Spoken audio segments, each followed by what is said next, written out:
אוקיי, זה המכשיר לאונג' אפ, הוא מגיע עם כמה חלקים.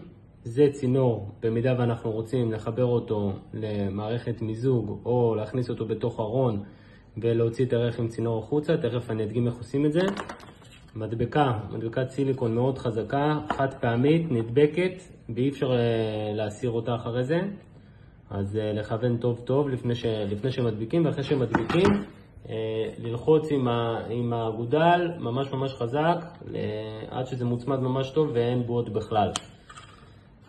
ברגים, למקרה ורוצים להתקין עם ברגים, ומפתח.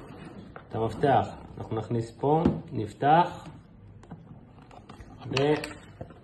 ויש לנו את המכל. אנחנו מוציאים אותו, מוזגים לתוכו ומחזירים חזרה. עכשיו, איך אנחנו נכוון אותו? אנחנו נכנסים לאפליקציה שנקראת ScentMarket, בוחרים בסטנד אלון מוד עם הציור של הבלוטוס, שנייה אחת, חבר אותו לחשמל וישר הוא מזהה אותו. לוחצים על הדבר הזה, הוא מראה את הקוד, אם רוצים אפשר לשנות, אם לא אז פשוט לוחצים Enter. אני מוציא טיפה את הבקבוק שלא יחנוק אותי. יש לנו אפשרות לשלוט על הפן, לכבות אותו, להדליק אותו, או לשים אותו על עוצמות, אפשר לשמור. הגדרות, בוחרים איזה ימים שרוצים שהוא יעבוד בצבע שחור, ברגע שזה נבחר, באיזה שעה הוא יתחיל, באיזה שעה הוא יסיים, כמה שניות הוא יעבוד וכמה שניות הוא יהיה בהשעיה.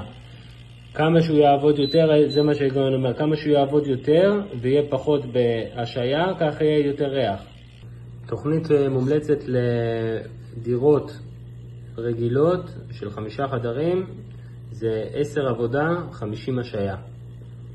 אם זה בתים גדולים יותר, אז אפשר להעלות את זמן העבודה ל-50 עבודה, 50 השעיה, ואולי גם יותר.